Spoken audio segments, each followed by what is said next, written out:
ሰላም ጤና ይስጥልኝ የክንፋን መረጃ ቤተሰቦቻችን የቀድሞ የኢትዮጵያ ሰብአዊ መብቶች ተሟጋች ማዕከል ዋና ዳይሬክተር የነበሩት የሰብአዊ መብቶች አማካሪና ተመራማሪ አቶ ያሬድ ኃይለማርያም በዘወትር ቅዳሜ የመልእክተ ቅዳሜ ዝግጅታቸው የተለያዩ የሰብአዊ መብት ጉዳዮችን የሚመለከቱ ርዕሰ ጉዳዮችን በስፋት ይዳስሳሉ። በዛሬው የህዳር 6 2018 ዓ.ም የመልእክተ ቅዳሜ ዝግጅታቸው እጅግ ድምጹ የጎላው በሀገር ጉዳይ፣ በሃይማኖት፣ በባህሉ፣ በሌሎች የማህበር መስተጋብሮች ጉዳይ ሁሉ ሁሌም ከፊት የሚገኘው የማንቃትና የመምራት ግዴታ አለብኝ ብሎ ከልቡ በማመን የአደባባይ ምሁር ስለሆነው ህዳጣን ልሂቅ ያለውን ግንዛቤና ለውይይት መነሻ የሚሆኑ ሐሳቦችን ለመዳሰስ ሞክረዋል። እኛም ይህንን ጽሑፍ እንደሚከተለው እናቀርበዋለን። መረጃዎቻችን በየጊዜው እንዲደርሷችሁ ቻናላችንን ሰብስክራይብ በማድረግ የደወል ምልክቷን ይጫኑ። የአህያ ባል ጨፍላቂና ድምጹ የጎላ የአደባባይ ልሂቅ ትሬኒንግ ኦፍ ዘ ቮካል ማይኖሪቲ በዛሬ ሳምንቱ የመልእክተ ቅዳሜ ዳሰሳ የአብላጫውን ቁጥር ስለያዘውና ዝምታን ብቸኛና የተሻለ ምርጫው አድርጎ በገዛ ሀገሩ የዜግነትና የሰውነት ክብር ተነፍቆ የራሱንና የልጆቹን እጣ ፋንታ ለጥቂት ደፋር ውል አልቦ ልሂቃን እርግፍ አድርጎ ትቶ የታዛቢነትን፣ የተመልካችነትን፣ የተጉራምራሚነትና መስሎ አዳሪነትን መገለጫ ስላደረገው የሀገራችን ሰፊ ልሂቃን ነበር የጻፍኩት። በዛሬው መልእክተ ቅዳሜ ደግሞ የትኩረቴን ነጥቤን በሌላኛው ጫፍ ስለቆመውና እጅግ ድምጹ የጎላው በሀገር ጉዳይ፣ በሃይማኖት፣ በባህሉ፣ በሌሎች የማህበረሰብ መስተጋብሮች በሚያውቀውም ሆነ በማያውቀውና በማያገባው ጉዳይ ሁሉ ሁሌም ከፊት የሚገኘው ሰማይ እስኪሰነጠቅ የሚጮኸው ለቅሶም ሆነ ሳቁ በአደባባይ ስለሆነው እውቀቱም፣ ልምዱም፣ ድንቁርናውም፣ ሽሽፈቱም፣ ጥላቻውም፣ ፍቅሩም፣ ጥበቱም፣ ስፋቱም፣ አቃፊነቱም፣ አግላይነቱም፣ መሰሪነቱም፣ ቅንነቱም፣ ነውረኝነቱም፣ ጨዋነቱም ምንም አይነት ጾታ፣ ዘር፣ ሃይማኖት፣ የኑሮ ደረጃም ሆነ ሌሎች የማንነት መገለጫዎች ሳይገድቡትና ሳይሰስት ባገኘው መድረክ ሁሉ ዝርግፍ አድርጎ አውጥቶ አደባባይ ስለሚያሰጣው ያሰበውን ሁሉ ሳይተነፍስ ስለማያድረው በሚስጥር የዶለተውን ሳይቀር የአደባባይ ወሬ የሚያደርገው ራሱን የአዋቂነት ቁንጮ አድርጎ የሚቆጥረው ወይም ጥራዝ ነጠቅነቱን መቆጣጠር ስለሚሳነው በዛው ልክ በጨዋነትም ማህበረሰቡን የማስተማር መረጃ የማካፈል የማንቃትና የመምራት ግዴታ አለብኝ ብሎ ከልቡ በማመን የአደባባይ ምሁር ስለሆነው ህዳጣን ልሂቃን ያለኝን ግንዛቤና ለውይይት መነሻ የሚሆኑ ሐሳቦችን የማካፍልበት ነው። በመጀመሪያ ይህን እጅግ አናሳ ቁጥር ያለው ነገር ግን በዝምታ ውስጥ የተዋጠውን የአብላጫውን ልሂቅ ውክልና በራሱ ስልጣን የወሰደውን ወይም ራሱን የሾመና በዛው ልክ የጨፍላቂነትን ባህር የተላበሰ የሀገራችን ልሂቅ ማውራትም ሆነ ሐሳቡን ለውይይት ማቅረብ አደባባይ የወጡ ብዙ ልሂቃንን ሊያስቀይምና ሊያስቆጣ እንደሚችል አውቃለሁ። ነገር ግን በዚህ ስብስብ ውስጥ ራሴንም ጨምሬ ስለማይና ትችቶችንም የማቀርበው አንባቢዎች በአንድ ወይም በሌላ በኩል በዚህ ጽሑፍ ውስጥ ራሳችሁን ብታገኙት ነገሩን በጥሞና አስባችሁበት በማናቸውም መድረክ በሐሳብ ብትሞግቱኝ ምላሽ ለመስጠት ለመከራከርና ሐሳብ ለመለዋወጥ ዝግጁ መሆኔን ለመግለጽ እወዳለሁ። የኢትዮጵያ ፖለቲካዊ፣ ሃይማኖታዊና ማህበራዊ ጉዳዮች በጥቂት ድምጻቸው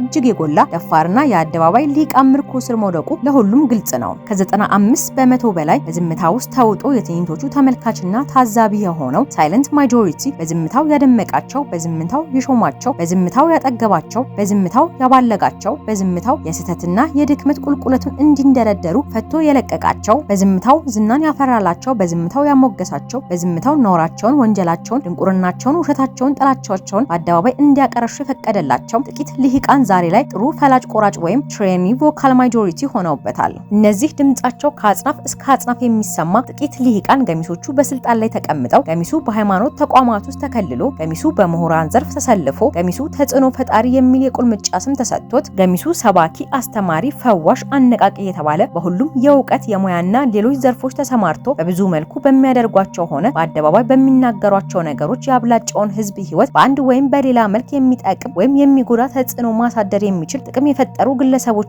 ስብስቦች ናቸው። በነገራችን ላይ ይህ የጥቂት ተጽዕኖ ፈጣሪ የአደባባይ ልሂቃን በብዝሃ ዝምተኛ ህዝብ ላይ ከፍተኛ ጫና የመፍጠርና አብላጫው ህዝብ ወደ ፈለጉት አቅጣጫ የመምራትና የማሾር ሂደት ዲሞክራሲ በሰፈነባቸውና የዳበረ የፖለቲካ ባህልም ባላቸው ሀገሮች ጎልቶ የሚታይ ክስተት ነው። ልዩነቱ በእነዚህ ሀገራት ቮካል ማይኖሪቲ የሚባል የማህበረሰብ ክፍል እጅግ የተማረ በሳይንሳዊ አስተሳሰብ በጥናትና ምርምር በተገኙ እውቀቶች አብላጫውን ህዝብ ማሳመን የሚችል ወይም በአንድ የተለየ ተሰጥኦ ቅቡልነቱን ያገኘ ወይም በኢኮኖሚ የጠነከረ ልሂቅ ስለሆነ ስልታዊ በሆኑ ተጽዕኖዎች ከፍተኛ ህዝባዊ ተቀባይነት ያላቸው ፖሊሲዎች ጭምር በራሱ መንገድ የመገደብ የመቀየርና ወደ ፈለገው አቅጣጫ የመውሰድ ብቃት አለው። ይህ ልሂቅ የትሬኒ ኦፍ ዘ ቮካል ማይኖሪቲ ውስጥ የሚፈረጅ ቢሆንም እኛ ዘንድ ካለው ጨፍላቂ ልሂቅ የተለየ ነው። በብዙ አፍሪካ ሀገሮች በተለይም በሀገራችን በኢትዮጵያ ያለው ይህ ትሬኒ ኦፍ ዘ ቮካል ማይኖሪቲ ውስጥ ያለው ልሂቅ የተለዩ መገለጫዎች አሉት።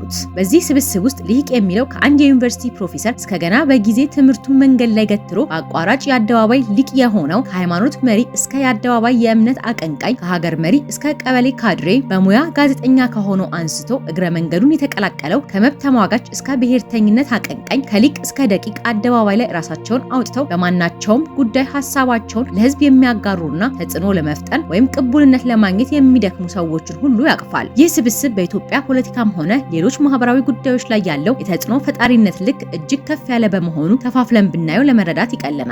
ይህ የሊቃን ጎራ የጋራ መገለጫዎች ባህሪያት ያሉት ያህል እጅግ የተሰበጣጠረም ነው። በመጀመሪያ የወል መገለጫ ባህሪዎቹን ባጭሩ እንመልከት።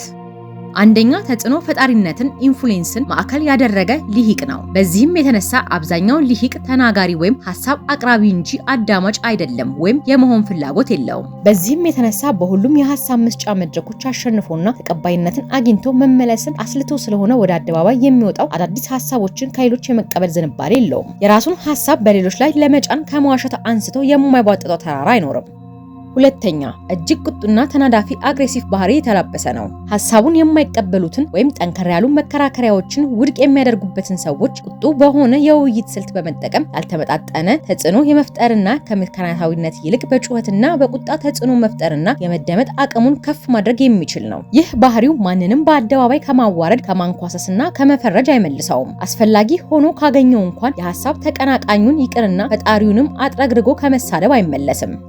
ሶስተኛ ኮንትራስት ዊዝ ሳይለንት ማጆሪቲ የጠቅላይነት ባህሪ የተላበሰ በመሆኑ ብዙውን ጊዜ በዝምታ ውስጥ ያለውን የሳይለንት ማጆሪቲ በጥቅል ፍረጃ ውስጥ በማስገባት ህዝቡ እንዲህ ነው እንዲያ ነው የሚሉ ሀረጎችን በመጠቀም በራሱ ዝምታና በፍርሃት ተለጉሞ የተቀመጠውን ህዝብ የሐሳቡን ማዳበሪያ የማድረግ ዝንባሌ አለው። ሳይለንት ማጆሪቲን ወክሎ አደባባይ በመውጣት የሚሞግተው አካል ስለማይኖር ሁሌም ህዝብን ያስፈራራል፣ ያወግዛል፣ ብዙዎችን ያዋርዳል፣ ያብጠለጥላል። አንዳንዴም በህግ በሚያስጠይቅ ደረጃ በአንድ ማህበረሰብ ላይ ጥላቻና ስድብን ያዘንባል። አራተኛ ካራክተር አሳሲኔሽን ኤንድ ዲፋሜሽን ሙግትና የሐሳብ ፍጭት ያለባቸውን መድረኮች ይሸሻል ወይም መገኘት የግድ ከሆነበትም ውይይቶችን በአጭር ጊዜ ውስጥ ወደ ስድብ ልውውጥ፣ ሌሎችን ወደ ማጥቂያ መድረክነት ወይም ሌሎች ሐሳብ አፍላቂዎችን ከሐሳባቸው ይልቅ በሰዎቹ ማንነት ላይ ያተኮሩ ሐሳቦችን በመሰንዘር ውይይቶችን ያደፈርሳል። ከላይ ያሉትን የአደባባይ ልሂቅ ባህሪያት በመጠኑ ከገለጹ የሀገራችን የአደባባይ ልሂቃንን በፈረጁ ለማየት ከዚህ የሚከተሉትን ስብጥሮች ማየት ጥሩ ነው። በትምህርት ዕውቀታቸውም ሆነ በህይወት ልምድ ያገኙትን ሰፊ ዕውቀትና ብልሃት ለህዝብ ለማቅረብና በሀገራቸው ፖለቲካዊና ማህበራዊ ጉዳዮች ላይ በጎ ተጽዕኖ ለመፍጠር በፍጹም ቅን እሳቤ ተነስተው ከዝምታ ይልቅ የአደባባይ ሊቅህነትን የመረጡ ሰዎች የመጀመሪያው ስብስብ ናቸው። እነዚህ ሰዎች ዋነኛ ግባቸው ማህበረሰቡን ወደ ቀና አስተሳሰብ የመምራትና የተሻለ ህይወት እንዲኖረው የማድረግ ምሁራዊና ሊቃዊ ግዴታ አለብኝ ብለው የሚያስቡና እንቅልፍ አጥተው የሚተጉ ሰዎች ናቸው። ቁጥራቸው ብዙም ባይሆን በኢትዮጵያ አናሳ ግን ድምጻቸው የሚሰማ ሊቃን መካከል በስምና በሁሉም ሙያ ዘርፍ ሊጠቀሱ የሚችሉ ሰዎች አሉ ነበሩ።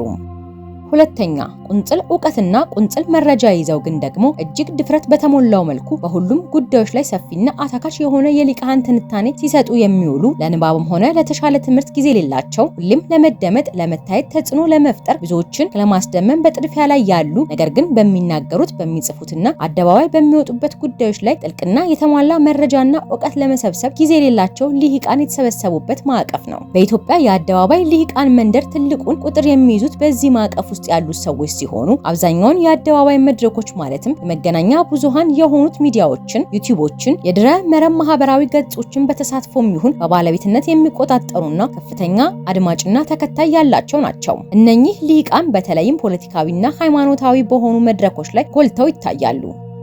ሶስተኛ መረብ የለቀቀ የሊቃን ስብስብ የሚገኝበት ጎራ ነው። ይህ ስብስብ በተለይም ቲክቶክ፣ ዩቲዩብ እና ፌስቡክን የተቆጣጠረ የወጣቱን ማህበረሰብ ክፍል አትኩሮት የሳበ ሚሊዮኖች አድማጭ ማድረግ የቻለ እጅግ የተሰባጠረ ስብስብ ሲሆን ተሳዳቢዎች፣ አክራሪ ብሔርተኞች፣ ጽንፈኛና አክራሪ ሃይማኖተኞች፣ ጠርዝ የረገጡ የማህበረሰብ አንቂዎች፣ ዋልተኞችና አላፊ አግዳሚም በማዋረድና በማቃለል የሚሳለቁና በዚህም ገንዘብ የሚሰሩ ሰዎች የተሰበሰቡበት ክፍል ነው። ይህ ስብስብ ኢትዮጵያ ውስጥ የሚፈጠሩ የፖለቲካ ቁርሻዎች፣ ሃይማኖት ተኮር ግጭቶችና የማህበረሰብ መናቆሮች ትልቅ የትኩረቱ ማዕከል ያደረገና ብሽሽቅና መዘላለፍን ዋነኛ የመግባቢያ ቋንቋ ያደረገ ሊቅ የሚገኝበት ነው። በዚህ ስብስብ ውስጥ ያሉ ሊቃን ወይም ተጽዕኖ ፈጣሪዎች በተከታይና በአድማጭ ብዛት ከፍተኛውን ቁጥር የሚይዙ ሲሆኑ እጅግ የሚገርመው ደግሞ በሚሊዮኖች የሚቆጠረውን ሳይለንት ማጆሪቲ ትኩረት ያገኙ ናቸው።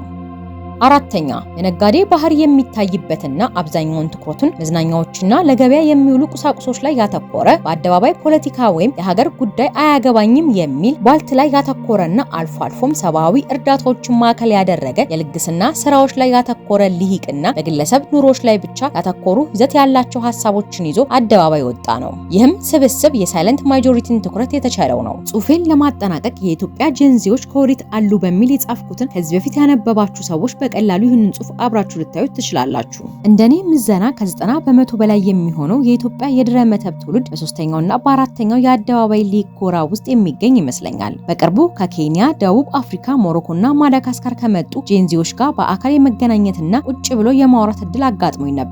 በእነዚህ ሀገራት ያሉ ወጣቶች ስለ ሀገራቸው ፖለቲካዊ፣ ማህበራዊና ኢኮኖሚያዊ ጉዳዮች ያላቸው ጥልቅ እውቀት ያየሁባቸው በራስ የመተማመን ስሜት፣ እውቀታቸውንና ሀሳባቸውን በድፍረት ለመናገር ያላቸው ብቃትና ጥንካሬ፣ በማህበረ ድረገጾች ላይ ስለሚለዋወጧቸው ሀሳቦች መንግስቶቻቸውን ተጠያቂ ለማድረግ የሚሄዱበት ርቀትና መብታቸውን ለማስከበር እያካሄዱ ስላለው ንቅናቄ ያካፈሉኝን ሀሳቦች ይዤና ታዝቤ የኢትዮጵያ ጄንዚዎች ራሳቸውን የደበቁበትን የአደባባይ ጥጋጥግ ስመለከት ብዙ ሀሳቦች ጭሮብኛል። እሱን ወደፊት አካፍላችኋለሁ። ይህ አደባባይን የተቆጣጠረ በገዢና ተገዢ፣ በአጥፊና ጠፊ፣ በበዳይና ተቆርቋሪ ተፈራርጆ የምታየው ኢትዮጵያዊ ድምጹ እንደ ብራቅ የጎላ ግን እጅግ የተከፋፈለና የተቧደነ የተበታተነና አቅም አልቦ የሚመስል ተጽዕኖ ፈጣሪ ሊቅ ኢትዮጵያን ይታደጋታል ወይስ ከሳይለንት ማጆሪቲው ዝምታ ጋር ተዳምሮ በጩኸት ያፈርሳታል? መልካም ሰንበት ሲሉ የቀድሞ የኢትዮጵያ ሰብአዊ መብቶች ተሟጋች ማዕከል ዋና ዳይሬክተር የነበሩት የሰብአዊ መብቶች አማካሪና ተመራማሪ አቶ ያሬድ ኃይለማርያም በዛሬው የመልእክተ ቅዳሜ ዝግጅታቸው ሀሳባቸውን አስተላልፈዋል። አቶ ያሬድ ኃይለማርያም ጄንዚዎችን በተመለከተ